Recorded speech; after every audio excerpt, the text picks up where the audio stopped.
Queridos amigos, muy buenas noches. Realmente me siento muy contento, puesto que llegamos a nuestro tercer día de la semana relacionada o orientada a qué es este concepto de la oncología integrativa y que permita para todos ustedes ampliar un poco los posicionamientos, los conceptos, los métodos que integra la oncología integrativa para complementar y para optimizar la respuesta de lo que serían los tratamientos convencionales. Así que entonces vemos que la oncología integrativa nos ofrece una amplia serie de posibilidades. Ya hablamos sobre terapias derivativas, sobre nutrición y dieta, y hoy básicamente hablaremos sobre terapia ortomolecular, que es el primer bloque de acciones que un médico que trabaje la oncología integrativa deberá tener claro y deberá tener en cuenta para el manejo y el soporte a su paciente. Por otra parte, las terapias de bioregulación y de bioinformación, terapias que ayudan, que apoyan la capacidad de autocuración, la capacidad de autorregulación que tiene nuestro organismo y que permite entonces que para solucionar los problemas de salud no tengamos que depender única y exclusivamente de acciones externas, sino que acciones que nosotros podemos tener orientadas hacia el estilo de vida, hacia la alimentación, hacia la suplencia, hacia los medicamentos de bioregulación, permitan entonces que el propio sistema se vaya autorregulando. De lógico, tendremos toda la parte convencional con la cirugía, la radioterapia y la quimioterapia, y en el centro de toda esta acción tendremos entonces la importancia de lo que es la mirada de la llamada medicina cuerpo-mente y que particularmente, por ejemplo, en el día de mañana, dedicaremos el tiempo de la semana para entender cómo es importante tener en cuenta los aspectos mentales, emocionales, espirituales y biopsicosociales de un paciente, bien sea para prevenir el riesgo hacia el cáncer, como también para dar apoyo a los tratamientos en el cáncer. Así que entonces, ¿qué aprendimos en el día de ayer? Vimos que claramente, al haber una importante carga de toxicidad que favorece el camino del cáncer, pues necesitamos la terapia derivativa. Y ya habíamos hablado del agua, habíamos hablado de la hidroterapia y ayer hablamos de los implantes de café. Importante llamar la atención de que se despertó de todas maneras una controversia, puesto que posiblemente si algunos de ustedes entran, por ejemplo, a Open Evidence, les va a decir que los implantes de café no tienen absolutamente ningún fundamento, ni que hay estudios a gran escala, ni que hay estudios clínicos, ni que hay metaanálisis, ni nada que soporte el café. Y que en cambio pudiera llegar a ser peligroso porque se refieren, por ejemplo, a un caso en particular en que el café fue aplicado caliente y produjo una quemadura en la mucosa del ano y del recto. Pero eso no es un problema del implante del café. Indudablemente es una mala aplicación o mala práctica porque no se le explicó a lo mejor al paciente o no se hizo adecuadamente el procedimiento. Y de la misma manera, el que se hubiera podido producir en algunos casos lo que se llamó una rectocolitis química, posiblemente no sabemos cómo se prepararon esos implantes o cómo se hicieron esas cosas. Porque en más de 40 años de formularle a los pacientes o de usarlos personalmente, jamás hemos encontrado ninguna molestia ni ningún aspecto. Claro, ayer hablamos cortos 10 o 15 o 20 minutos, cuando en nuestro curso de oncología integrativa avanzada hablamos más de una hora presentando todas las evidencias y todos los elementos.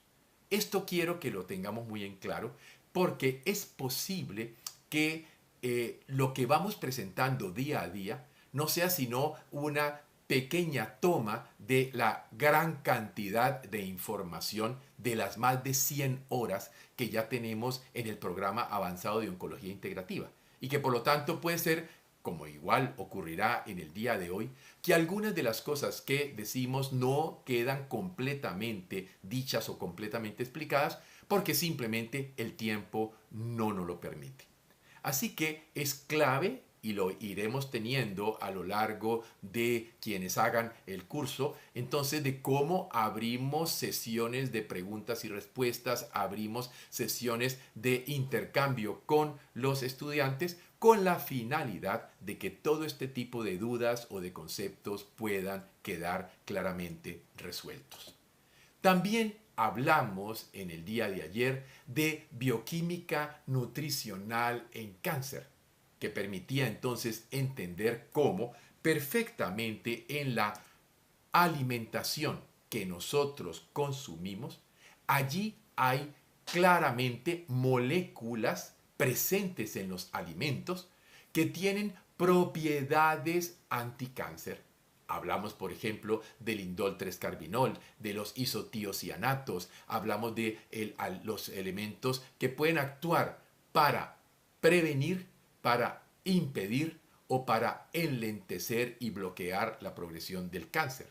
Los estudios de Gigras y Balabois de la Universidad de Quebec, de los cuales discutimos en la clase número 2, que la tienen asequible para que la puedan volver a revisar, algunos que no la hayan visto, pues mostró cómo los estudios hechos en el Departamento de Biología Molecular de dicha universidad pudo corroborar, reconocer e identificar molecularmente cuáles eran los componentes presentes en los alimentos que permitió tener una lista de lo que podríamos llamar alimentos anticáncer.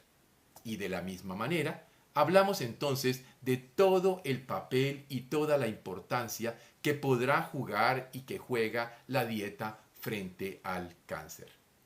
Pero para el día de hoy vamos a introducirnos a un tema bien interesante que es el tema de la medicina o la terapia ortomolecular. Cuando hablamos de medicina ortomolecular, nos referimos a la molécula correcta, a la dosis correcta y en la forma correcta, puesto que fundamentalmente en la terapia ortomolecular no se usan medicamentos. Se usan los propios nutrientes en su forma aislada, en su forma química pura, vitaminas, minerales, aminoácidos, ácidos grasos, etc. Es decir, los propios elementos que el cuerpo necesita y utiliza para funcionar, pero ahora utilizados incluso, como veremos, algunas veces en dosis suprafisiológicas para cumplir un papel y una acción específica en el caso del cáncer. La medicina ortomolecular nace del médico Linus Pauling, que propuso el término medicina ortomolecular en el año de 1968 en la revista Science, precisamente para referirse a el uso de los nutrientes en sus formas puras o en sus formas activas para lograr de esa manera llevar a cabo procesos de regulación, procesos de suplencia o acciones terapéuticas directas que dichos nutrientes en formas especiales y particulares de uso podrían presentar, en especial para el manejo de las enfermedades de tipo crónico. La pregunta es ¿por qué? Y básicamente vemos que la nutrición óptima afirma que muchas dietas típicas son escasas para la salud a largo plazo. Por desgracia, en gran medida, lo que hoy día los seres humanos están consumiendo como comida puede ser falso, porque existe comida fashion. Es posible que tú eches un polvo que tiene la fotografía del tarro de una naranja, pero que en el fondo sea sustancias químicas, colorantes, saborizantes, preservantes, y que por lo tanto eso no es un jugo de naranja, es una imitación de un jugo de naranja que cuando a veces lo probamos en detalle vemos que dista mucho al verdadero sabor que tendría. No obstante, en toda la tecnología te pueden hacer tomar un jugo de guanábana o un jugo de mora que se ve como y hasta sabe a, pero no lo es. O sea, comemos muchos alimentos artificiales con elementos que no hacen parte del papel nutricional, lo cual llevaríamos a comprender que no hay entonces nutrición óptima y que por lo tanto, como se ve en esta publicación, la medicina ortomolecular busca un uso terapéutico de suplementos dietéticos con la finalidad de lograr y con la finalidad de garantizar un envejecimiento saludable. El concepto anti-aging que nos lleva entonces a que nosotros podemos envejecer sin deterioro, porque no es cierto que necesariamente al estar viejos tengamos que estar enfermos. Podemos llegar a viejos sin enfermedad. Podemos llegar a viejos con una calidad óptima para los 70, los 80, los 90 años, pero no necesariamente llenos de achaques, llenos de problemas, llenos de alteraciones que nos obliguen, como muchas veces nos llegan los pacientes tomando 4, 5, 6, 7 medicamentos distintos o 2 o 3 medicamentos para la hipertensión y otro para la diabetes y al final, lógicamente, el protector gástrico para poderse tomar toda esa inmensa cantidad de tabletas y toda esa inmensa cantidad de pastillas. Así que entonces es muy importante que tengamos pues en cuenta este aspecto que va a ser clave de comprender cuáles son los elementos terapéuticos que vamos a utilizar. Vitaminas, minerales dietéticos, enzimas, antioxidantes, aminoácidos, ácidos grasos esenciales, fibra dietética, ácidos grasos intestinales de cadena corta, todos los cuales van a poder ser importantes para tenerlos en cuenta en la prevención y en el tratamiento de las enfermedades.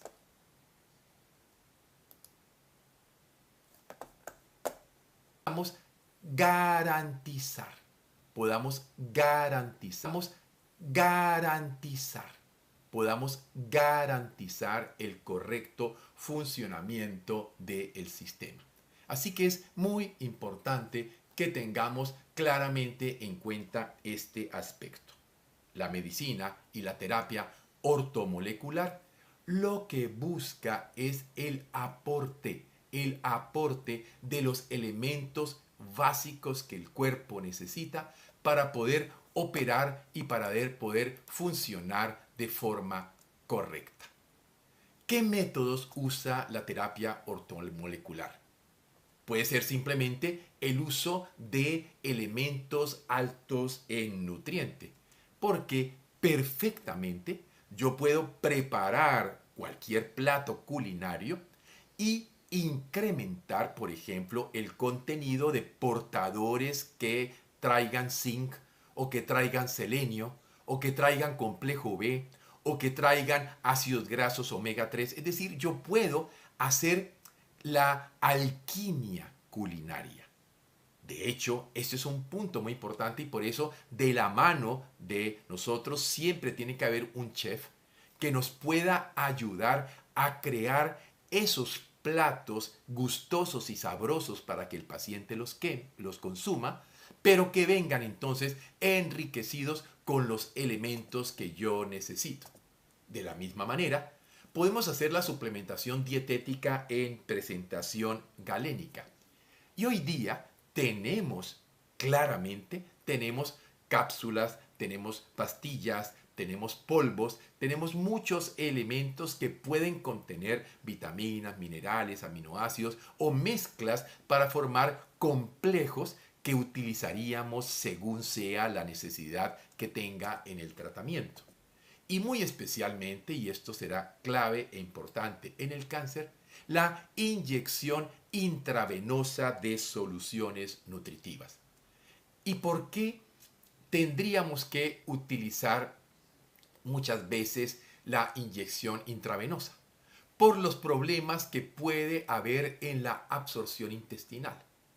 Por ejemplo, cuando los pacientes están recibiendo quimioterapia, muy frecuentemente puede aparecer una complicación o un efecto secundario típico que se llama la mucositis, que se caracteriza por una respuesta inflamatoria de las mucosas que, por ejemplo, a nivel del aparato digestivo, puede interferir directamente la absorción y la utilización. De forma tal que si yo estoy dando un batido, un polvo, una pastilla, no puedo estar absolutamente seguro de cuánto de esto se está utilizando y se está absorbiendo. Por lo contrario, cuando lo aplico por la vía intravenosa, yo puedo saber que esos miligramos, esa cantidad que he aplicado, es la que ha ingresado al cuerpo. En medicina ortomolecular, entonces, estos complementos son simplemente sustancias que pueden ser administradas combinando la dieta para acentuar el efecto. ¿Qué quiere decir esto? Que entonces a la alimentación básica, que dependerá del fenotipo, el biotipo, el metabolismo, las características individuales del paciente y lógicamente su cáncer, porque como veremos en el último día, hay toda una progresión en la investigación del concepto metabólico del cáncer, pues yo tendré que hacer ese tipo de terapéuticas o ese tipo de aplicaciones. Del primer elemento que les quiero hablar básicamente es precisamente de la vitamina C.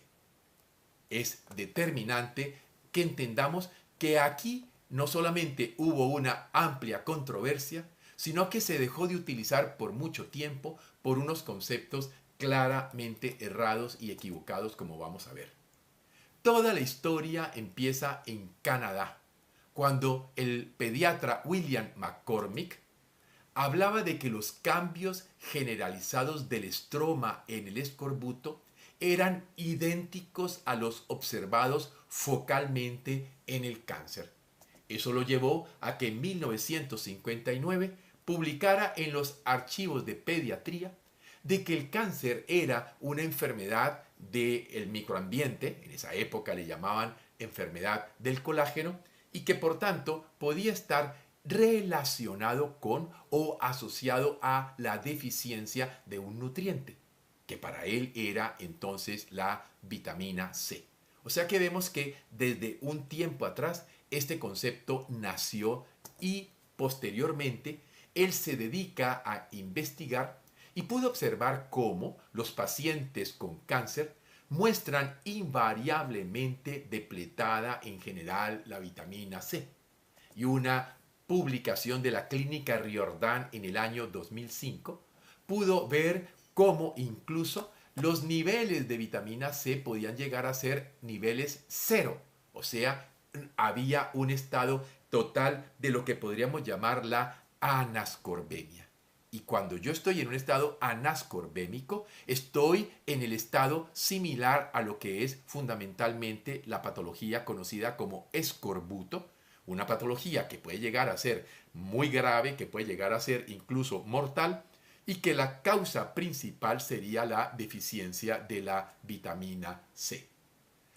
Con este punto de fundamento bioquímico, se empezó a plantear el posible rol que pudiera tener en el tratamiento del cáncer y el posible papel protector para el desarrollo del cáncer de que tuviésemos en cuenta la administración de vitamina C, primero porque se ha visto, y esto está reconocido desde hace mucho tiempo, que cuando hay una muy buena ingesta de vegetales y de frutas, de alimentos ricos en vitamina C, esas poblaciones tienen una incidencia mucho más baja de cáncer. O sea, habría una relación entre la ingesta correcta y adecuada de la vitamina C y menor problemas hacia el cáncer. Pero por otra parte, la vitamina C es multimodo, multiobjetivo. Es realmente un elemento bioregulador. Las publicaciones, y tenemos más de 5 clases dedicadas solamente a vitamina C y cáncer, les van a ir permitiendo conocer y comprender todas las diferentes posibilidades de acción que tiene la vitamina C y que por lo tanto nos va a ayudar o por lo tanto nos va a permitir que podamos mejorar la condición del microambiente celular, de la matriz extracelular, que típicamente en el caso del cáncer o está anascorbémica o está hipoascorbémica, o los niveles pueden estar en niveles donde la función y la fisiología del tejido no puede ocurrir de la manera correcta. El posible rol entonces en el tratamiento del cáncer sería por poder actuar como estimulador de la respuesta inmunológica. De hecho, muchos estudios y muchas publicaciones hechas en unidades de cuidados intensivos, hechas en pacientes, por ejemplo, con sepsis, ha podido observar cómo las dosis suprafisiológicas de la vitamina C mejoran y optimizan la respuesta inmunitaria. Y bien sabemos que en el paciente de cáncer la respuesta inmunitaria puede estar afectada, puede estar alterada, puede estar interferida, y coincidencialmente tienen deficiencia de vitamina C, y la vitamina C juega un papel de interrelación especial con la respuesta inmunológica. Pero otro posible rol es la resistencia de la matriz a la acción de la hialuronidasa y a la acción de las metaloproteinasas producidas por el tumor. Normalmente el tejido, la matriz, el tejido que rodea la célula, tiene una estructura muy compleja: colágeno, elastina, fibronectina, trombospondina, etcétera, que le da una estructura reticular muy interesante. Pero para que este colágeno y estos elementos que conforman la matriz estén bien formados, se necesita de la vitamina C. Todo el mundo sabe que el colágeno hidroxila la prolina y la lisina y permite la formación del procolágeno y permite la estructuración de la matriz extracelular. De forma tal que el déficit de vitamina C a lo largo del tiempo puede ir debilitando esta estructura de la matrix, lo cual puede permitir entonces que el cáncer pueda ir avanzando y progresando de manera indeseable. Por otro lado, la estabilización en la producción de las hormonas. Y de hecho, dentro de la terapéutica y dentro de las miradas del tratamiento del cáncer, siempre se busca el equilibrio funcional, puesto que muchos cánceres pueden estar relacionados o asociados a alteraciones en la función hormonal. Y también, otro punto importante, la vitamina C protege el eje hipotálamo-hipófisis adrenal de los efectos del estrés, pero tenemos que entender que este eje hipotálamo-hipófisis adrenal está relacionado con la inflamación. Y para todos nos queda hoy día perfectamente claro que el cáncer se monta sobre inflamación.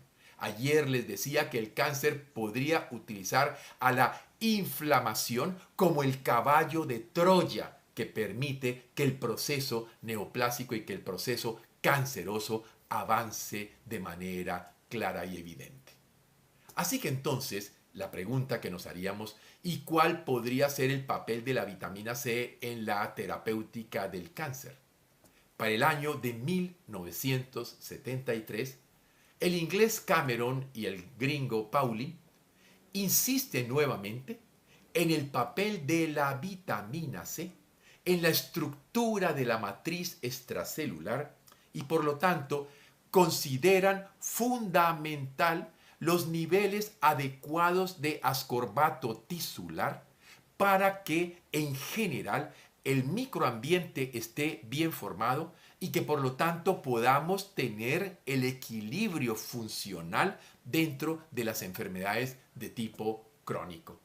Y publican en Oncology de 1973 el ácido ascórbico y las estructuras de la matriz, como por ejemplo los glicosaminoglicanos, y cómo entonces la vitamina C podría ser uno de los elementos terapéuticos básicos y fundamentales para mantener la salud, para prevenir en general todas las enfermedades crónicas y, como veremos un poco más adelante, en particular el cáncer.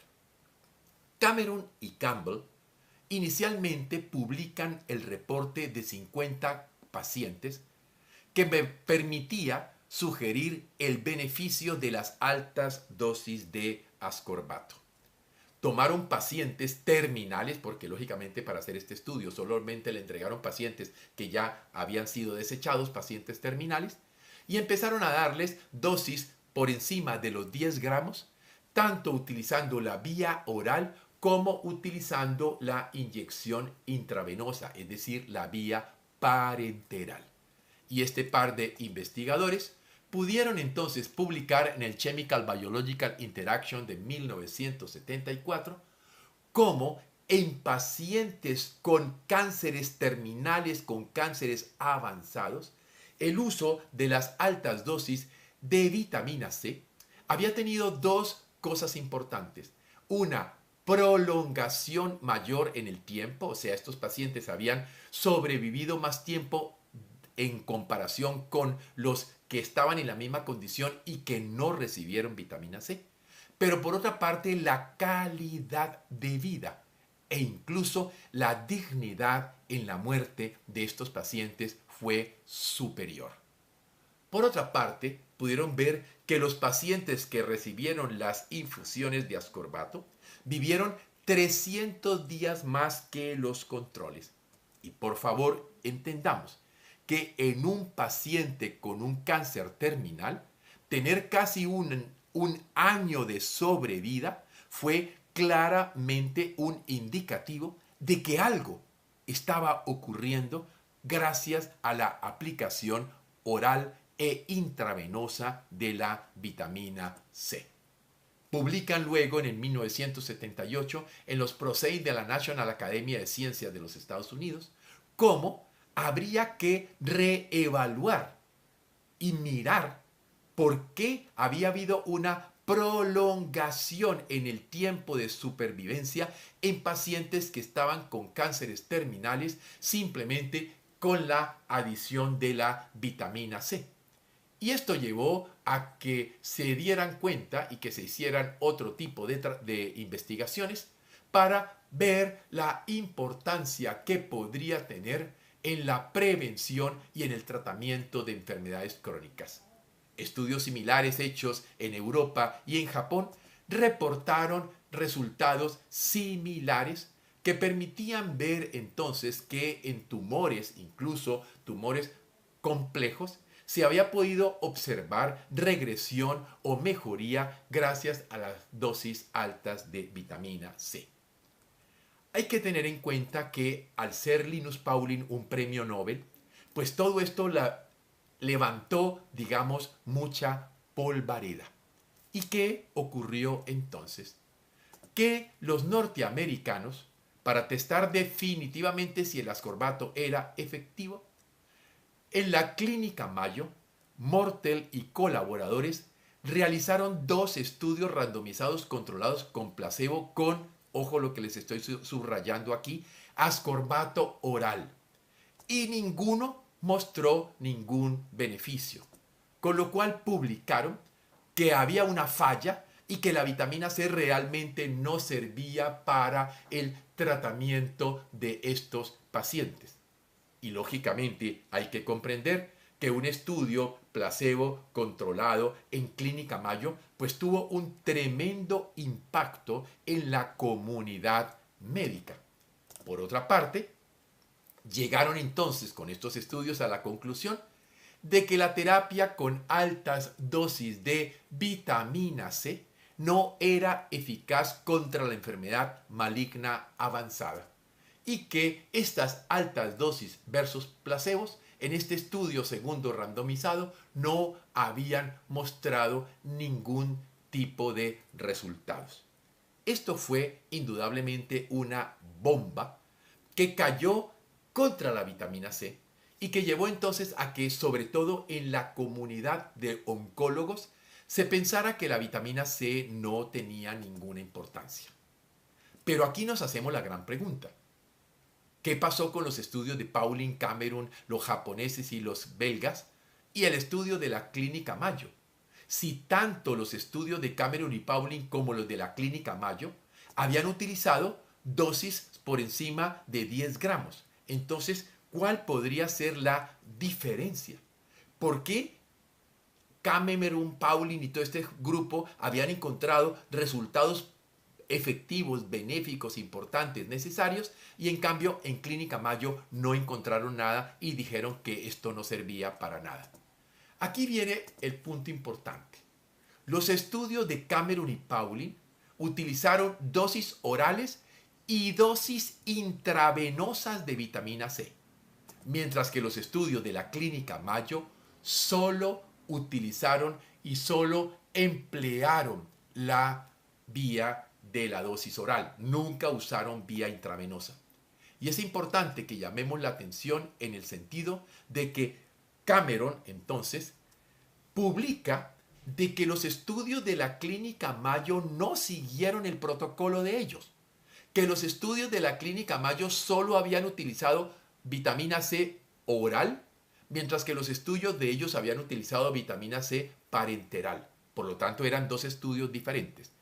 Y que lo único que podrían concluir con el estudio de la Clínica Mayo era que las altas dosis de vitamina C oral no servían.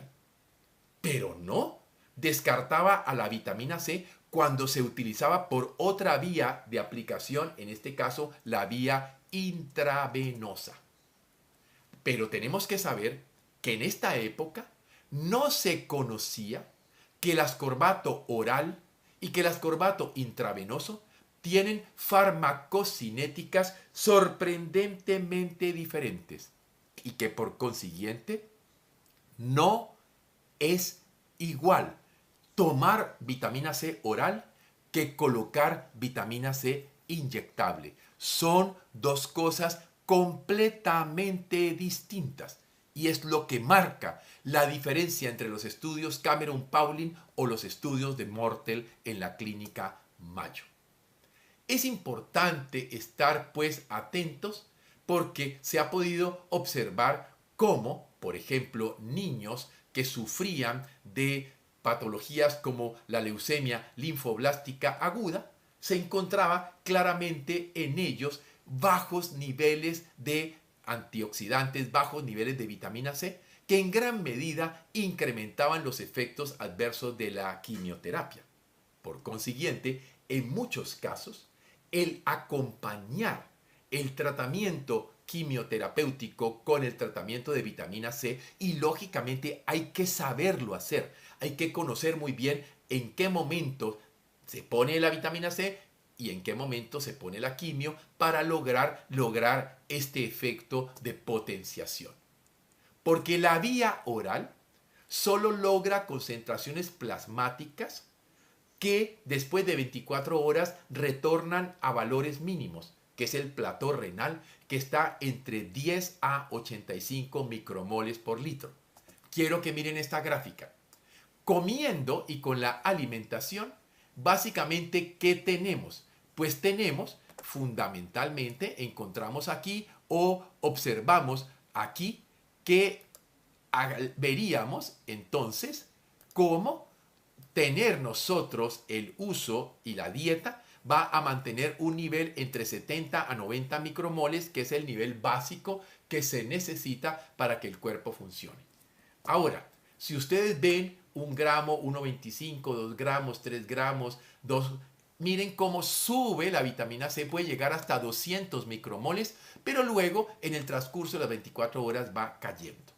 Si yo quisiera mantener niveles permanentemente altos, necesito, por ejemplo, utilizar 2,5 gramos 4 veces al día o 3 gramos 6 veces al día.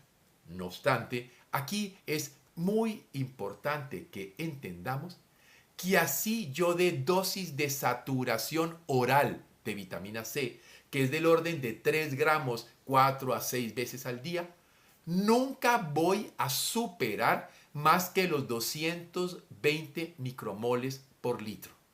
Y 220 micromoles por litro no tendrán ninguna clase de efecto frente a cáncer.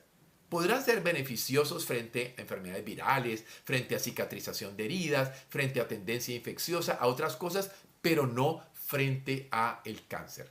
O sea que queda claro, aún con dosis de saturación oral, no se exceden los 220 micromoles por litro, aún dando 3 gramos de vitamina C 6 veces al día.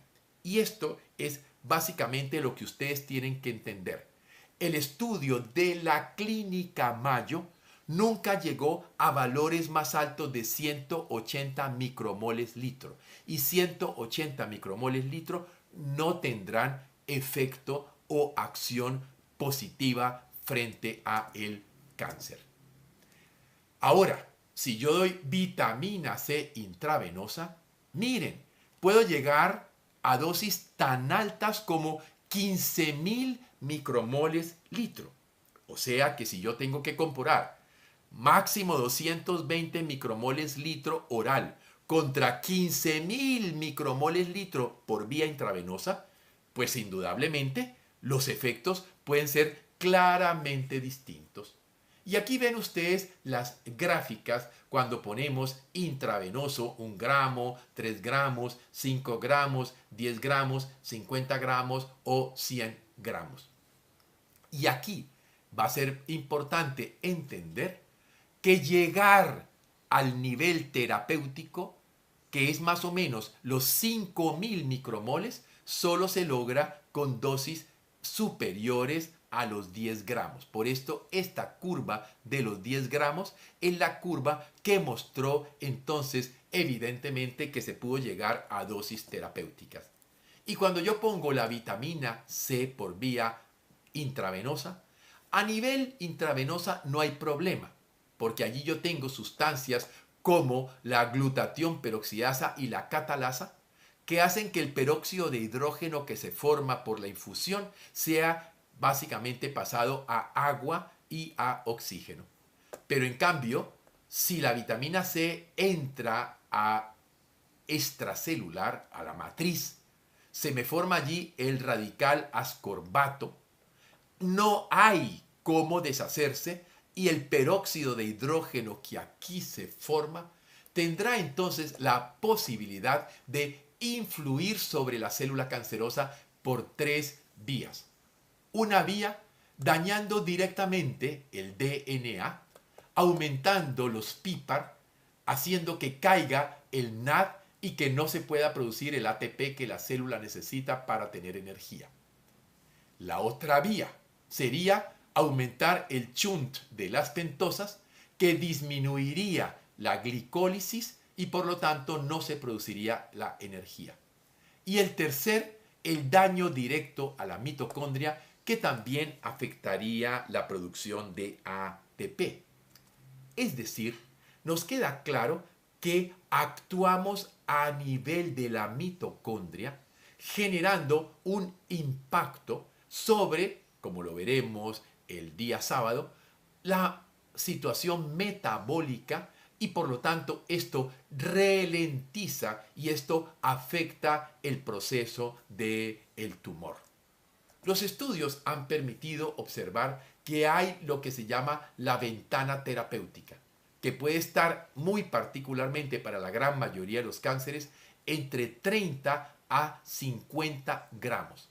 Casi siempre a este nivel vamos a encontrar y vamos a lograr entonces esas condiciones, esas concentraciones plasmáticas que nos llevan a generar peróxido de hidrógeno, a favorecer la aparición del radical ascorbilo y muchos otros elementos que no tengo tiempo ahora para explicarles, pero que en el curso sí lo enseñamos de manera y forma y detallada, para poder entender entonces por qué las altas dosis de vitamina C sí tienen acción frente a el cáncer.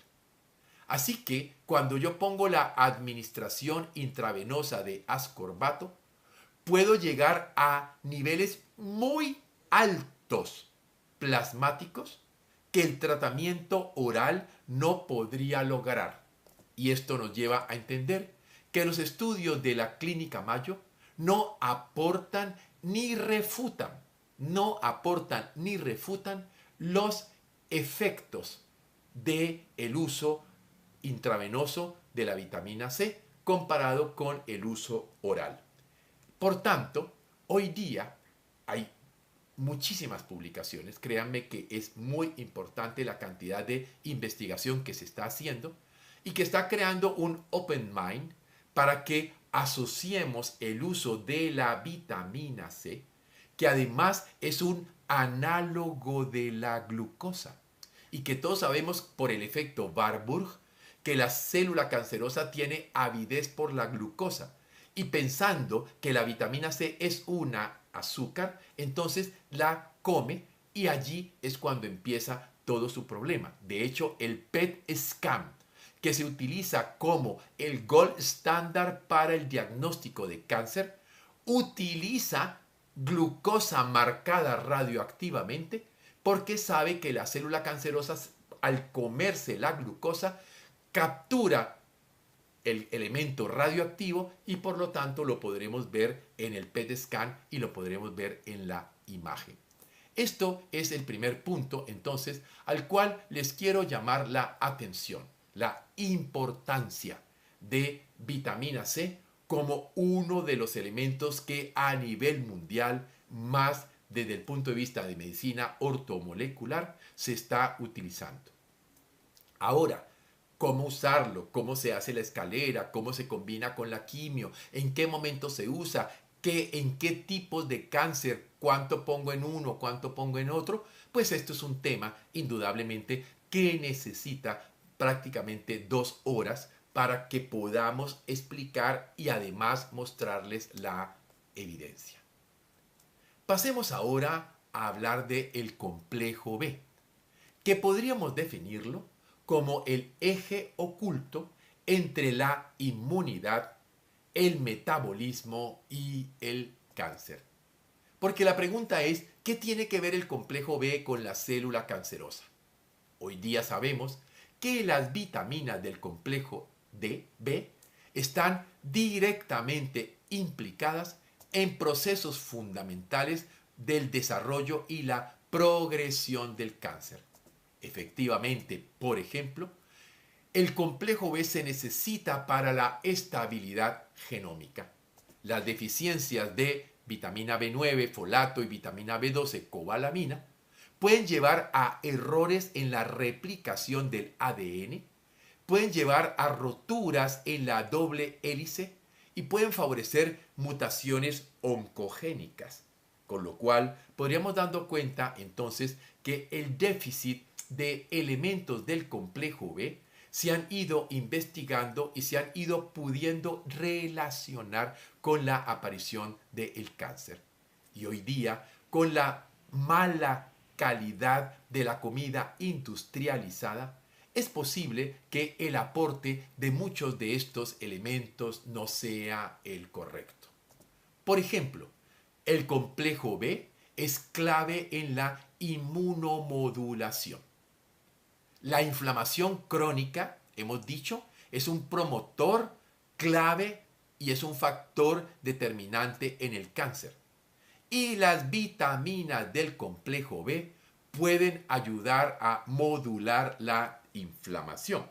Hay varias publicaciones que tenemos para mostrarles y enseñarles que muestran entonces la importancia de incrementar en la dieta alimentos ricos en complejo B, puesto que las evidencias epidemiológicas y clínicas experimentales muestran cómo cada vitamina puede influir en los distintos tipos de cánceres. Hay ya toda una serie de publicaciones y de artículos que pueden encontrar en PubMed que muestra, por ejemplo, cómo deficiencias asociadas al cáncer lo encontramos en la vitamina B1, la B2, la B3, la B6, la B9 y la B12. Todavía es indeterminado en B5 y en B7. Pero esto ya entonces nos estará llamando en la importancia clave y fundamental de reconocer la necesidad o la importancia de la vitamina y que por eso entonces presentamos dentro del curso qué alimentos son ricos en cuáles de las vitaminas del complejo B y cómo, en qué tipos de cáncer, cuáles de dichos alimentos deberían entonces tenerse en cuenta para optimizar y para mejorar la condición del equilibrio bioquímico nutricional que el paciente necesita para enfrentar el cáncer que padece. Veamos ahora la vitamina D. Al hablar de vitamina D, podríamos llamarla el guardián silencioso en la lucha contra el cáncer. De hecho, vitamina D hoy día se le considera un modulador pleiotrópico. Para todos nosotros hoy día es perfectamente claro que la pandemia del COVID-19 llevó a mostrar primero que había una deficiencia claramente significativa de vitamina D en los seres humanos y que esto posiblemente estaba muy en estrecha relación con el uso de protectores y de pantallas solares por una parte, pero también por el hecho de que trabajamos todo el día en lugares cerrados con solamente iluminación artificial y la luz artificial no ayuda en la producción de la vitamina D, pero que tampoco tenemos el conocimiento de cuáles alimentos son ricos en vitamina D. Por consiguiente, al entender que la vitamina D actúa a muchos niveles, de hecho se le llegó a considerar como si fuese una prohormona, esto tendría implicaciones en el terreno inmunológico, en el terreno inflamatorio, en el terreno proliferativo y en el terreno apoptótico. ¿Qué quiere decir entonces? Que indudablemente la vitamina D puede actuar sobre muchos de los procesos que están claramente involucrados y están claramente relacionados con el cáncer.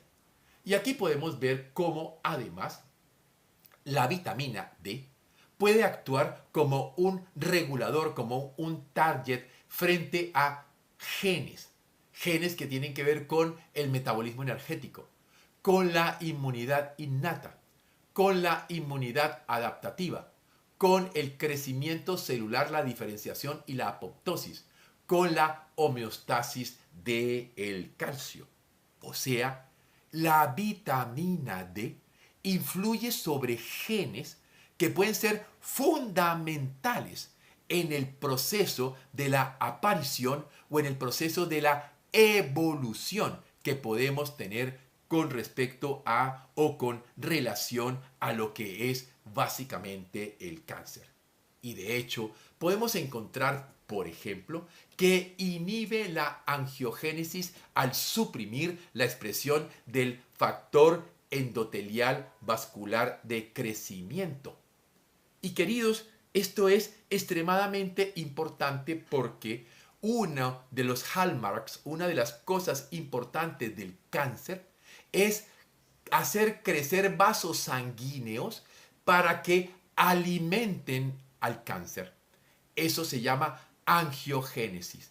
Los tumores necesitan que crezcan vasos sanguíneos porque como el tumor es un crecimiento aberrante de muchas células, necesita estar muy bien nutrido por sangre. Y por eso se produce el mecanismo de la angiogénesis. Y aquí nos queda claro que la vitamina D inhibe el vascular endotelial growth factor, que es la sustancia señalizadora que hace que crezcan esos vasos sanguíneos. Pero también la vitamina D tiene que ver con la inmunomodulación. Promueve un perfil inmunológico antiinflamatorio y regulador. Y recuerdan muy bien cómo hablamos en la primera clase de que el microambiente de la matriz extracelular, que es hipóxico, que es acidótico, que es simpaticotónico, crea un terreno clave y fundamental de proinflamación. El cáncer ama la inflamación, el cáncer vive de la inflamación. Por eso el problema de los seres humanos en el mundo actual, porque prácticamente la mayoría de los seres humanos estamos inflamados. Y más cuando tenemos hoy día la low grade inflammation, o sea, la inflamación mínima persistente de bajo grado, que tiene que ver con la comida, que tiene que ver con la resistencia a la insulina, con los estados hiperglicémicos, con los estados de dislipidemia, con los estados asociados, por ejemplo, a fenómenos metabólicos por nuestro pésimo estilo de vida. Y aquí entonces la vitamina D ayuda a modular la respuesta inmunológica. Y habíamos dicho, hablando de la inmunomodulación, que hay lo que llamamos el microambiente, este terreno que necesita el cáncer para crecer. Allí la vitamina D disminuye las citoquinas que aumentan la inflamación. Trabaja sobre la interleuquina 6, sobre el tumoral necrosis factor alfa, sobre la interleuquina 17, que son claves para que haya el microambiente tumoral. O sea, el tener los niveles correctos y adecuados de vitamina D, que les puedo decir que en los últimos meses todos los pacientes de cáncer que he recibido andan con niveles muy bajos, incluso algunos con niveles por debajo de 20 que ya serían claramente críticos y no están con los niveles adecuados que permitan entonces que la vitamina D nos ayude a prevenir el cáncer. Los niveles óptimos deseables deberían estar entre 30 a 60 nanogramos por mililitro y hay que saber que los niveles por encima de 100 ya pueden generar toxicidad. Lo que queremos es que nuestro paciente esté cercano a 50. El valor 50 en la vitamina D es un valor que indica que tenemos un nivel ortomolecular de vitamina D que va a ejercer ese importante efecto protector frente al cáncer. Por eso, si tengo buenos niveles de vitamina D, puedo mejorar la acción frente a la apoptosis, es decir, a la muerte celular programada, donde la célula cancerosa se destruye y le da mayor sensibilidad a la radioterapia y a la quimioterapia. También veremos que va a inhibir la invasión y la metástasis, puesto que disminuye la expresión de las metaloproteinasas, sustancias que degradan la matriz permitiendo que el cáncer avance, al igual que el activador del plasminógeno. Por otra parte, la invasión y la metástasis se va a dar porque disminuimos el insulin growth factor 1 y porque insulimos el vascular endotelial growth factor, el que hace crecer los vasos sanguíneos, y interleuquina 8 y prostaglandina E2 que favorecen la inflamación.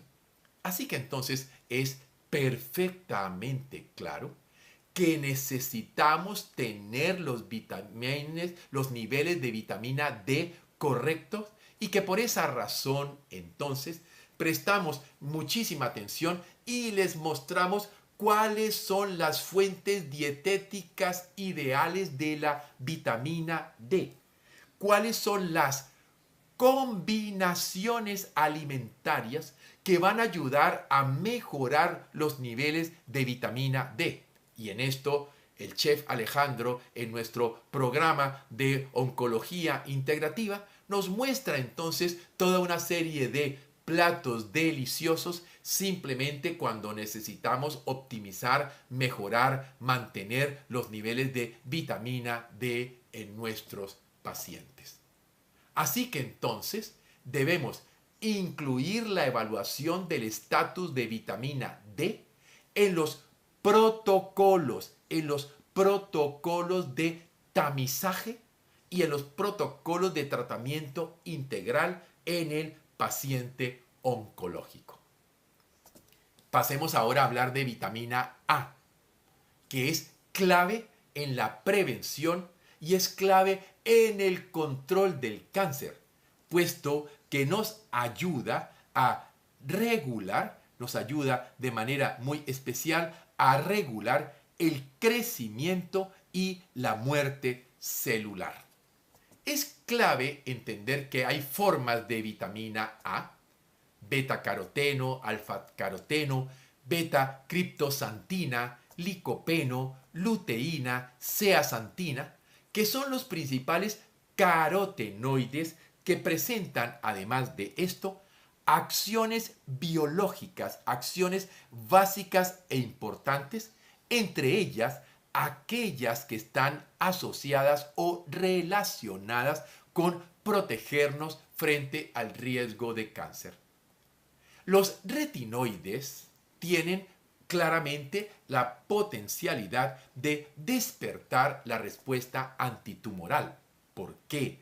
Porque tienen propiedades antioxidantes, porque tienen propiedades antiproliferativas, porque tienen propiedades que son proapoptóticas, porque tienen propiedades inmunoreguladoras.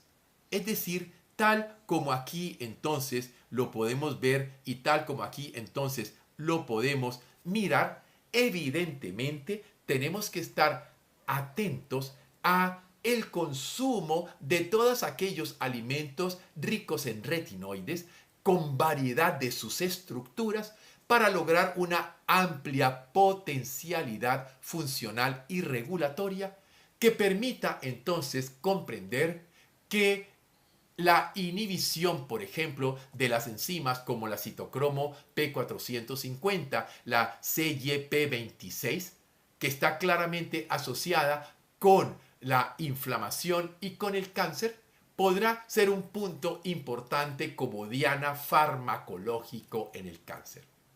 La deficiencia de vitamina A nos lleva a alteraciones en el metabolismo de la vitamina que puede aumentar el riesgo de cáncer. Entonces, ojo, porque tendríamos aquí o que nos falte la vitamina A o que haya alteración en el metabolismo normal y funcional de la vitamina A. Los dos procesos son críticos frente al riesgo del cáncer.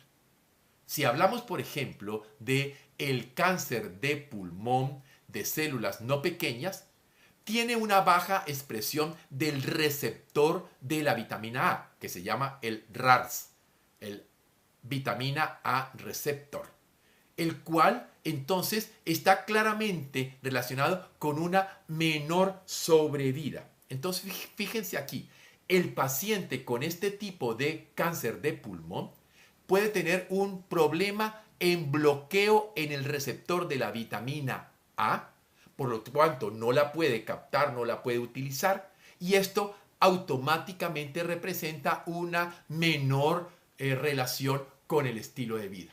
Se evaluó mediante histoquímica, mediante imágenes computarizadas, el papel que daría este peor pronóstico cuando el receptor de vitamina A no era funcional en estos pacientes. ¿Qué pasó, por ejemplo, en cáncer colorectal en humanos? Las alteraciones de las enzimas relacionadas con el metabolismo del ácido retinoico tenían entonces básicamente menor cantidad de linfocitos T citotóxicos claves y necesarios para poder entonces enfrentarnos, porque estos linfocitos CD8 son esenciales en la respuesta antitumoral. Lo que implica entonces aquí, lo que significaría el claro beneficio de que tengamos el equilibrio y que tengamos la regulación funcional en la vitamina A en los pacientes con cáncer. ¿Qué pasa, por ejemplo, en el melanoma? Se pudo observar una reducción del 20% en el desarrollo, simplemente, y de hecho hay un metaanálisis de esto, aumentando el consumo de fuentes alimentarias tanto de vitamina A como de retinol. Y la creciente evidencia entonces nos muestra resultados de un metaanálisis que sugieren que la ingesta de vitamina A total, de beta caroteno, etcétera, está claramente asociada con un menor riesgo del melanoma.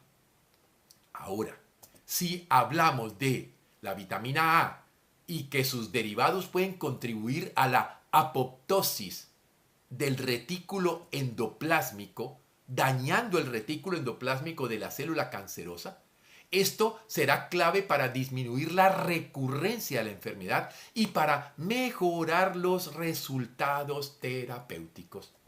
En esta publicación se vio cómo todos estos retinoides podían actuar sobre autofagia, sobre balance redox, sobre regulación de la homeostasis del calcio, sobre los sensores de las moléculas de regulación, y cómo todas estas acciones aumentarían el estrés sobre el retículo endoplásmico, que en el caso de la célula cancerosa, al dañarlo, alteraría la función de la mitocondria, alteraría la función de los genes, y esto llevaría entonces a la aparición de la apoptosis, es decir, la muerte celular. Y hay que saber que uno de los hallmarks, una de las características típicas del cáncer es que son células inmortales, es decir, no hacen la apoptosis programada en toda célula normal. Y aquí, manteniendo estos niveles adecuados de las formas distintas de la vitamina A, favorezco la apoptosis y permito de esa manera que el estrés sobre el retículo endoplásmico producido a partir del consumo de retinoides entonces sea un punto para tener en el tratamiento del cáncer. Y por consiguiente, entonces, nos interesa conocer en detalle todas las fuentes dietéticas de la vitamina y podremos entonces en todas estas fuentes dietéticas mirar cómo vamos a garantizar su preparación. Así que la vitamina A y sus derivados desempeñan un papel crucial en la prevención y en el tratamiento del cáncer al regular la diferenciación celular, al inducir apoptosis, al modular la expresión génica, contribuyendo a la reducción del crecimiento tumoral y mejorando la respuesta terapéutica. Es fundamental conocer estos aspectos de la bioquímica. Desafortunadamente, ni en la universidad y muchas veces tampoco en nuestra educación como especialistas, porque no conozco mucha información que se enseñe directamente a los oncólogos sobre estos aspectos de bioquímica nutricional que les estoy mostrando. De hecho, un oncólogo hace menos de 4 o 5 semanas, cuando el paciente le preguntó sobre la dieta, dijo: no existen pruebas, no hay evidencia, no hay nada que demuestre que la dieta sea importante en el cáncer.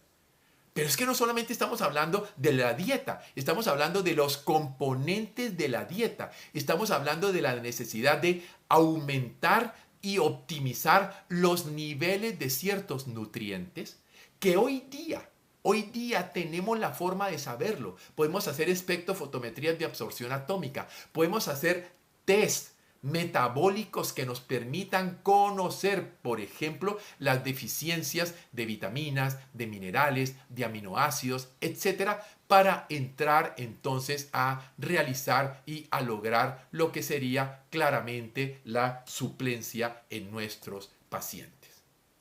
Por consiguiente, hablemos ahora de la vitamina E. Y especialmente quiero llamarles la atención de lo que podemos llamar el redescubrimiento del potencial terapéutico de la vitamina E, más allá, ojo, y van a ver por qué, del alfa-tocoferol. Fundamentalmente, como se había conocido, o fundamentalmente como se sabía entonces que el cáncer estaba asociado a la presencia de los radicales libres, pues se pensaba en el rol antioxidante y preventivo que la vitamina E podría tener en el cáncer, por su función antioxidante protegiendo a las células del daño oxidativo. Una causa perfectamente conocida de, básicamente, la carcinogénesis. Ahora, miren esto. Se hizo el Select Trial, un estudio que miró suplementos de 400 unidades internacionales al día de alfa-tocoferol en hombres estadounidenses y canadienses, que dio un resultado preocupante e inesperado. Un incremento del riesgo de cáncer de próstata en el grupo de los pacientes que recibió alfa-tocoferol comparado frente al placebo. Esto creó automáticamente entonces una reacción de bomba, igual como pasó con la vitamina C en el caso de la Clínica Mayo. Y entonces se dijo, oh, las vitaminas pueden ser peligrosas para el cáncer. Mire que este alfa-tocoferol aumentó el riesgo de cáncer de próstata y se hizo toda una acción antinutrientes, una acción frente a rechazar el uso de nutrientes suplementarios. Ahora, ¿por qué fracasó el alfa-tocoferol?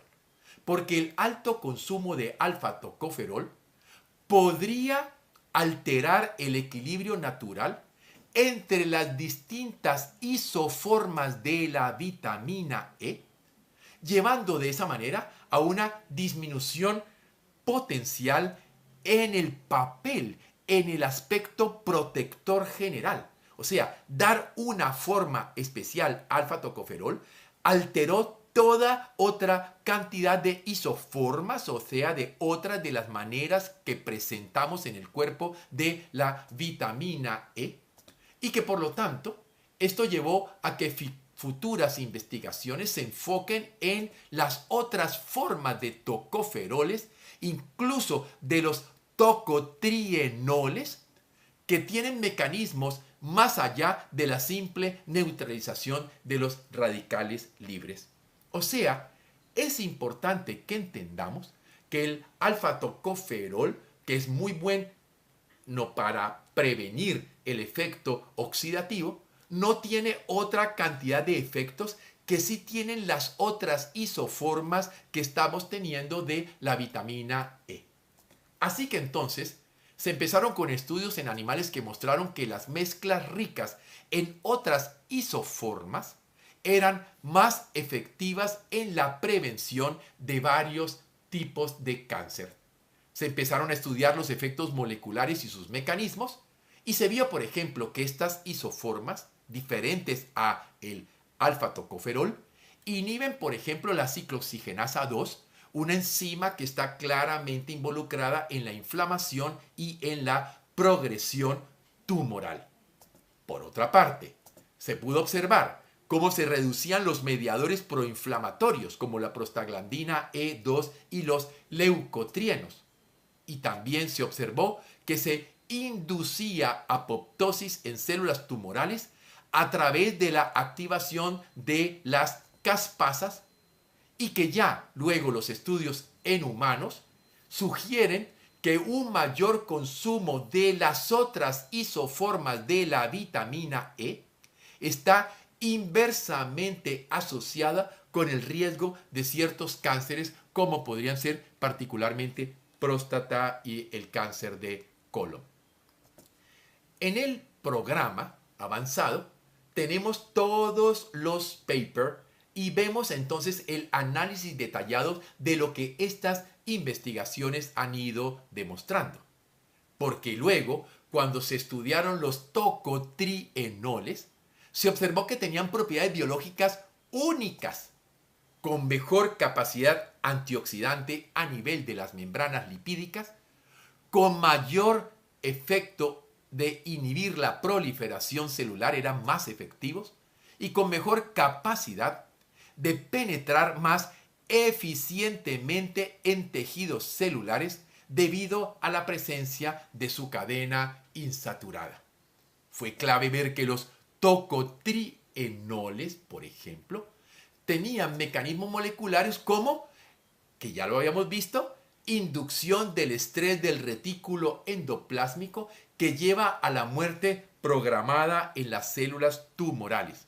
Es decir, increíble cómo simplemente aumentando el consumo de ciertos alimentos ricos en estos tocotrienoles o la suplencia podría combatir uno de los mecanismos más críticos en el cáncer, que es el efecto de antiapoptosis, y poder, por lo contrario, inducir la muerte de la célula del cáncer que nos interesa lograr por la vía que sea, y aquí la estamos logrando simplemente por la vía del equilibrio bioquímico nutricional de nuestro paciente. Entonces, las conclusiones que vamos viendo aquí es que para que la vitamina E tenga un papel significativo en la prevención del cáncer, se requiere, primero que todo, un nuevo enfoque en la selección de las isoformas de la vitamina E.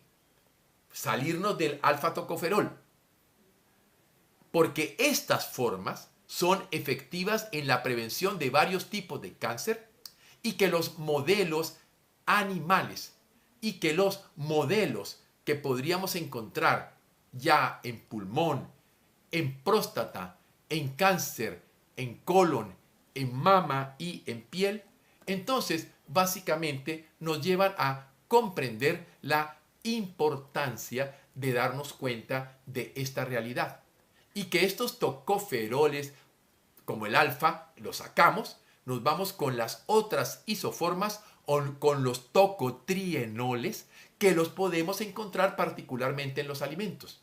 Y en el programa les hablamos de cuáles alimentos los contienen y qué preparaciones el chef propone para aumentar el consumo de estos elementos, también dependiendo del tipo de cáncer que muestre nuestro paciente.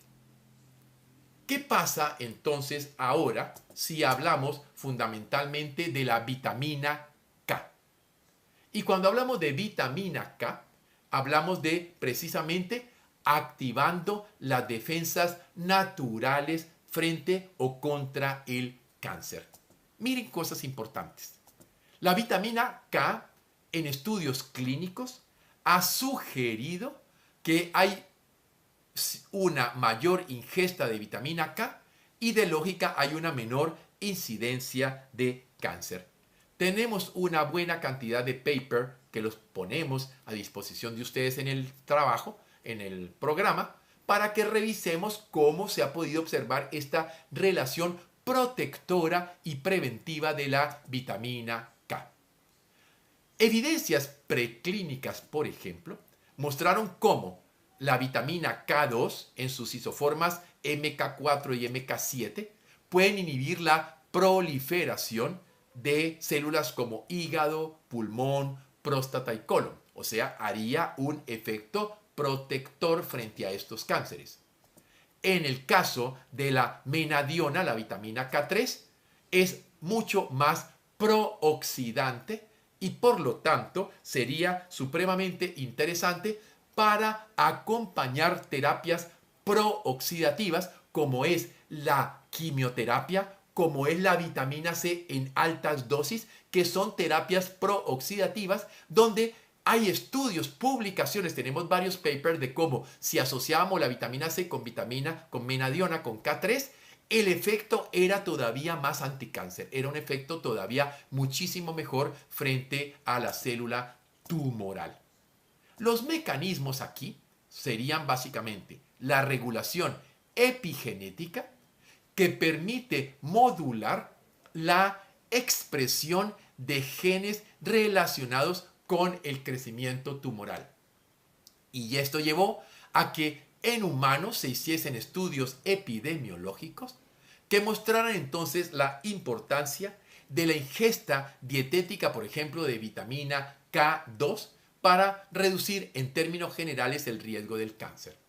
Esto nos lleva a este mapa mental que he elaborado, donde tenemos entonces que la vitamina K nos presenta isoformas como sería la K1 que está en vegetales verdes, la K2 que está en alimentos fermentados, en carnes y en lácteos. Y que tendríamos además que el metabolismo de la vitamina K tiene que ver con la absorción, y aquí las sales biliares y las grasas dietéticas son importantes, su metabolismo intracelular, y atención con la gamma glutamil carboxilasa y el ciclo de la vitamina K.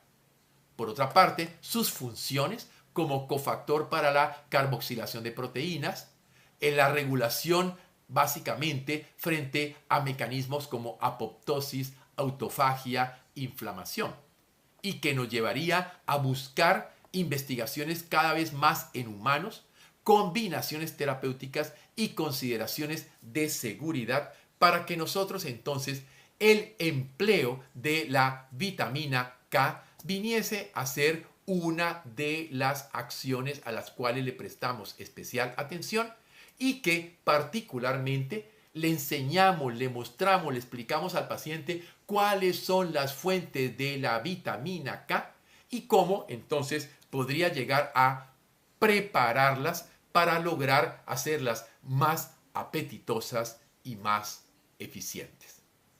Como ven entonces, hay más material. He traído, porque el tiempo es justo, algunas de las vitaminas más importantes, pero hablamos de otros complejos y de otros elementos vitamínicos de importancia que actuando como coenzimas ayudan evidentemente a mejorar y a enfrentarnos el cáncer. Pero ahora nos preguntamos, ¿y qué pasa con los minerales que son la base estructural de la salud? Los podemos obtener indudablemente de fuentes exógenas porque el cuerpo no puede fabricar minerales. Los alimentos, los suplementos nutricionales, la respiración o la absorción a través de la piel. Y que en algunos casos, indudablemente, sobre todo por deficiencias severas, podemos necesitar la suplementación parenteral. Por ejemplo, el uso del MM16, el MM18, que son 16 entre macro y oligoelementos o 18 entre macro y oligoelementos, que ponemos parenteralmente a los pacientes, mejora significativamente la vitalidad, hace que el paciente tenga cambios que son claramente evidentes simplemente porque le has aportado minerales claves y fundamentales para que los sistemas enzimáticos, porque acuérdense que tenemos los que se llaman metaloenzimas, o sea, metales que actúan como coenzimas y permiten que muchas enzimas fundamentales operen y funcionen adecuadamente. Por eso en el organismo los metales se combinan de modos más complejos con otros constituyentes orgánicos, generalmente apoenzimas que son proteicos, y las enzimas, las hormonas, las proteínas y los aminoácidos pueden jugar aquí un papel clave al unirse con los minerales. Por ejemplo, ¿cuánto tiene de zinc nuestro paciente? Esta es una herramienta clínica muy útil en el diagnóstico y en la predicción de pacientes con cáncer. Se ha visto que la deficiencia de zinc en general puede influir claramente en cánceres muy variados como próstata, hepatocelular, páncreas, colon, ovario, carcinoma escamocelular de esófago, cáncer de mama. Pero es importante que miremos y que tengamos en cuenta que cuando hacemos los exámenes espectrométricos del cabello humano, que nos da la forma más exacta para conocer en partes por millón la cantidad del zinc que tienen los pacientes, sorprende encontrar la cantidad de gente que tiene bajos niveles de zinc. Y esto es clave frente, sobre todo, si el paciente tiene uno de estos cánceres. Así que el metabolismo de los elementos traza y particularmente del zinc es claramente importante de relacionarlo frente a los tumores. ¿Y qué, por ejemplo, del mineral selenio? Los resultados revelan una asociación significativa entre un nivel bajo de selenio en sangre y un mayor riesgo de cáncer. Y hay que saber que hoy día existen muchísimos lugares en el planeta donde los suelos son pobres en selenio y por lo tanto los nutrientes que allí se compran y que allí se siembran y que allí se consumen tienen deficiencias en selenio, que es importante tenerlo muy en cuenta. Más de 80 seleniuros y diseleniuros pueden en el cuerpo jugar papel como compuestos antioxidantes o prooxidantes, como moduladores redox, como quimiopreventivos, como anticancerígenos, como citotóxicos y radioprotectores. Quiere decir entonces que evidentemente que nuestro paciente con cáncer tenga equilibrados, normalizados, adecuados los niveles de selenio es supremamente importante. Y aquí jugarían un papel clave en la quimioprevención. Pero además, el modelo integra las funciones que tienen las selenoproteínas y los metabolitos específicos derivados del selenio para la reducción o el aumento del riesgo de cáncer. Y aquí nos encontramos el clásico efecto hormético, donde déficit de selenio puede ser crítico frente al cáncer, pero el exceso de selenio puede producir toxicidad y un efecto procáncer. Así que ni mucho que queme al santo, ni poco que no lo alumbre, decían nuestras abuelas. Necesitamos que el selenio esté dentro de el balance químico nutricional en nuestros pacientes. Y tener y mirar todas las evidencias con respecto a este mineral es fundamental. ¿Qué realidades entonces nos traen los minerales? Que la insuficiencia de minerales y de elementos traza, que actualmente son absolutamente más frecuentes que los de la vitamina, el aire que respiramos, el estrés, la exposición a tóxicos, los metales pesados, la medicación obligatoria, muchas cosas están agotando nuestra reserva de minerales. Y la ingesta de todos los minerales principales se vio que era prácticamente inadecuada en la mayoría de los estudios. Y esto está dado, por ejemplo, por influencias y por factores sociodemográficos, pero muy especialmente por factores de estilo de vida, comida, basura. Los niveles de minerales varían considerablemente entre una u otra zona del planeta. Quiere decir esto entonces que puedo tener lugares donde hay exceso de selenio, que puede ser peligroso, es procancerígeno, y puede haber deficiencia de selenio que también favorece el terreno del cáncer. Así que mirar qué pasa con el selenio y si podemos obtener datos demográficos y datos geográficos que nos permitan conocer los niveles de selenio que hay en una población y que hay en un entorno ecológico, esto nos ayudará para tomar y pensar en decisiones. Muchas personas pueden tener deficiencias de nutrientes y de minerales sin saberlo y por tanto necesitan una suplementación dietética de naturaleza ortomolecular nutricional. Vitaminas, minerales, que los podemos dar en suplencia oral, que los podemos dar en suplencia parenteral. Hablemos ahora de aminoácidos y su importancia en el cáncer. Los aminoácidos, que son nutrientes vitales para la supervivencia de todos los tipos de células, experimentan un metabolismo reprogramado en el cáncer. Como veremos particularmente el último día, cuando hablemos de metabolismo del paciente y metabolismo de la célula cancerosa, veremos que hay cánceres que son glucosa dependientes y que por lo tanto al quitarles el azúcar y al quitarle la fuente de glucosa, el tumor se reprograma para, por ejemplo, empezar a utilizar aminoácidos o empezar a utilizar grasas. La célula cancerosa es demasiadamente inteligente y nosotros, si queremos matar de hambre al cáncer, tenemos que ir viendo cómo se está reprogramando, puesto que las células cancerosas son capaces de reconfigurar el metabolismo de los aminoácidos y así el cáncer se podrá apropiar de aminoácidos para su supervivencia.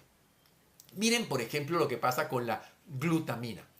A la izquierda tenemos cómo, por ejemplo, los mayores consumidores de glutamina serían, por ejemplo, normalmente los intestinos, en menor cantidad el hígado y los riñones, y en cambio tenemos al músculo y a los pulmones como quienes pueden ser productores de glutamina.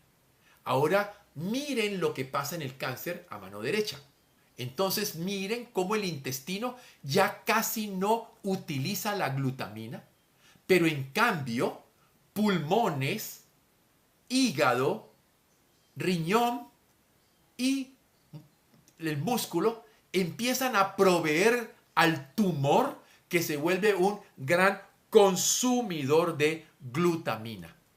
Esto entonces nos lleva a que necesitemos conocer cuáles tumores están siendo ávidos consumadores de glutamina para entrar en un mecanismo que se llama glutaminólisis, que permitirá entonces prevenirnos este tipo de riesgo, porque la glutamina puede reemplazar a la glucosa y convertirse en un nutriente que, además de ser abundante y versátil, podrá llevar a empeorar el cáncer y por tanto necesito detectar, monitorizar y tratar frente al riesgo de la glutamina.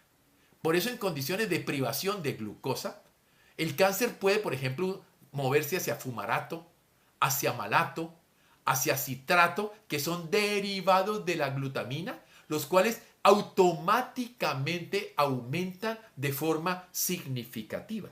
Y yo tengo entonces que conocer estas cosas para ir modificando la bioquímica de la alimentación y la bioquímica del paciente para no permitirle que el cáncer, si no puede comer por aquí, ahora venga a comer por acá. Porque bien sea azúcares, bien sea aminoácidos o bien sea grasas, se pueden convertir perfectamente en formas que alimenten al cáncer. Así que esa reprogramación metabólica que ocurre en las células cancerosas, donde el metabolismo de aminoácidos también se reprograma en el cáncer, desempeñando roles cruciales para la biosíntesis, para el equilibrio R2 y para la regulación epigenética, entonces, colegas, nos está poniendo en que tenemos que presentar muchísima atención a que los aminoácidos se pueden convertir en nutrientes vitales para la supervivencia de muchos tipos de células y especialmente en la célula cancerígena. Porque los aminoácidos pueden servir como fuentes de energía alternativas, pueden contribuir a la síntesis de nucleótidos y de lípidos, pueden mantener el equilibrio redox a través de la síntesis de glutatión, pueden participar en la regulación epigenética mediante donación de grupos metilo. Así que miren, hay que prestar atención a los aminoácidos que pueden ser vitales para la sobrevida de todo tipo de células y que con la reprogramación metabólica los aminoácidos entonces ahora van a jugar un papel clave y fundamental frente a que por esta vía el cáncer se esté manteniendo. Por consiguiente, aquí tendríamos que estar muy cuidadosos con el soporte nutricional con aminoácidos, bien sea a través de la alimentación, a través de la suplementación, porque pueden haber ventajas, pero también pueden haber desventajas que deben evaluarse cuidadosamente. Cuando conocemos todos estos aspectos de la bioquímica nutricional, realmente nos sorprendemos lo ignorantes que hemos sido y aún lo ignorantes que somos con respecto a todo lo que significa la bioquímica del paciente y las acciones que nosotros podemos aquí tener. Siempre hemos dicho, cuidado con el cáncer y el azúcar, y lo vamos a aprender muy bien el día sábado.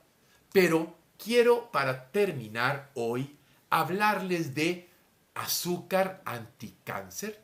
¿Será que acaso puede haber un azúcar que no sea una promotora del cáncer, sino que por lo contrario sea una azúcar anticáncer? Esta se llama la D-manosa, un monosacárido que está presente de forma natural en algunas plantas y frutas, como los frutos del bosque. Y recuerdan que dentro de los alimentos a los cuales le damos una gran importancia en el tratamiento de los pacientes y en la alimentación de los pacientes con cáncer son los frutos rojos. Y ahora entendemos por qué. Por su riqueza en D-manosa. Que su fórmula molecular es C6H12O6. Exactamente igual a la glucosa. Pero quiero que miren la diferencia. Aquí vemos entonces cómo su fórmula estereoquímica, aunque tenga los mismos componentes, es diferente. Y cuando nosotros administramos a nuestros pacientes, por ejemplo, la D-manosa exógena, una gran cantidad se excreta sin convertir en la orina entre 30 a 60 minutos y el resto se excreta en las siguientes 8 horas. Así que la D-manosa exógena no produce ningún aumento significativo en los niveles de glucosa en sangre, fundamental en el cáncer, y es detectable en los tejidos solo prácticamente en niveles traza. En cambio, las investigaciones han mostrado que puede tener un efecto antitumoral directo con una mejor respuesta metabólica, puesto que al tener la misma forma que la glucosa, el cáncer puede echarle mano pensando que es glucosa y no es glucosa. Y puede afectar directamente entonces al propio cáncer. Y se ha visto que sorprendentemente en los últimos años se descubrió que la manosa era eficaz para promover tolerancia inmunológica, para suprimir enfermedades inflamatorias relacionadas con autoinmunidad y alergia, y también se descubrió que era capaz de suprimir tumores al suprimir la glucólisis y mejorar la acción de agentes quimioterapéuticos.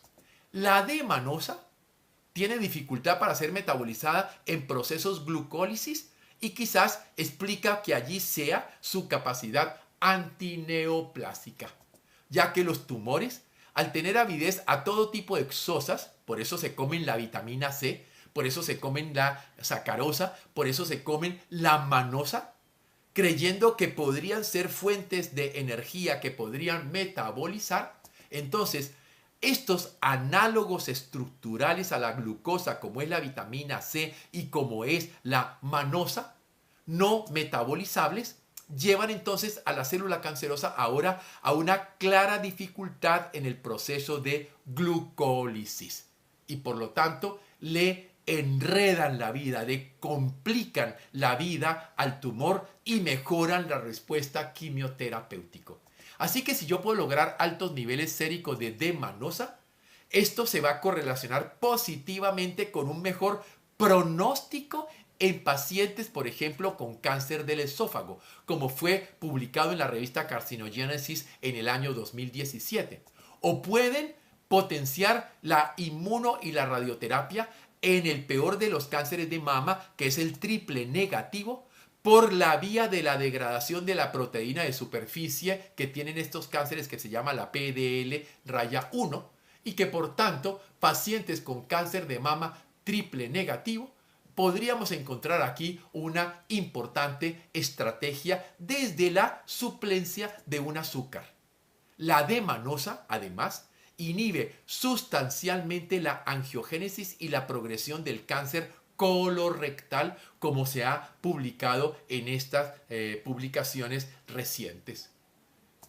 Pero resulta que la D-manosa es un azúcar barata y es un azúcar sin toxicidad que puede ser usada en los pacientes con cáncer y que ellos allí no saben que están tomando algo que les sirve para el tratamiento.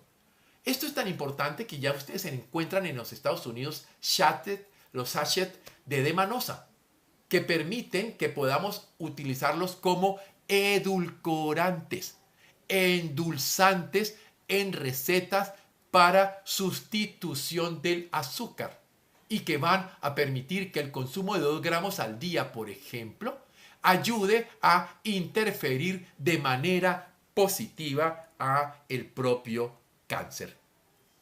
¡Qué maravilla! Un azúcar anticáncer. ¿Quién lo iba a pensar? ¿Quién lo iba a suponer? Y no la encontramos con sus bibliografías, con sus referencias, y por lo tanto podemos buscar la manera para que sean entonces aportadas y administradas a nuestros pacientes.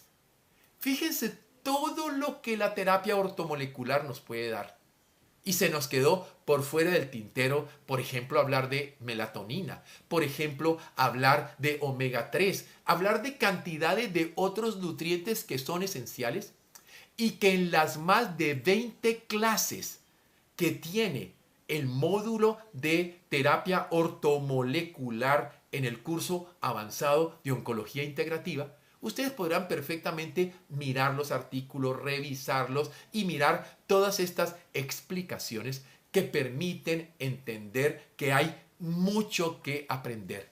Y que aunque la terapia orientada en quimio, radio y cirugía, es decir, tomada en eliminar el tumor, es la que hemos utilizado durante todos estos años, ahora podemos introducir muchos aspectos de la oncología integrativa centrados en la alimentación, centrados en la desintoxicación, centrados en la suplencia, centrados en la fitoterapia, centrados en el uso de hongos medicinales, centrados en el uso de sustancias bioreguladores, centradas en el uso de biofrecuencias de campos electromagnéticos pulsados. Muchas cosas que podemos aprender y utilizar. ¿Para qué? Para el beneficio de nuestros pacientes. Por tanto, hoy, ¿qué aprendimos? Primero, que hay una química nutricional en el cáncer que está dada fundamentalmente gracias a la medicina ortomolecular, que nos permite pues el aporte, la suplencia de todos estos elementos y que podemos hacer entonces con ellos un soporte nutricional. Y aprendimos también algo que ¿qué íbamos a imaginar? Hace muchos años yo ni lo sabía, que existía un azúcar anticáncer, que existía entonces la D-manosa.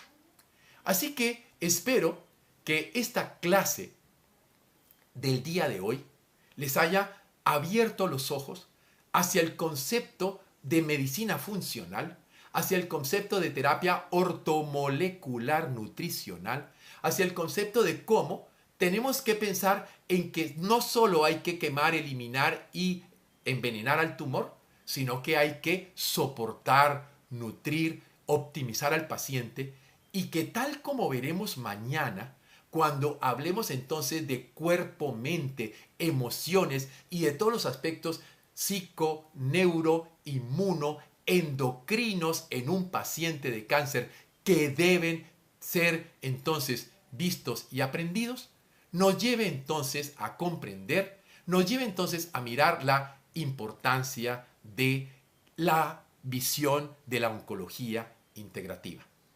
Fue un verdadero placer compartir con ustedes. Los espero mañana y pasado mañana para que terminemos de toda esta mirada de lo que llamamos oncología integrativa. Muchísimas gracias.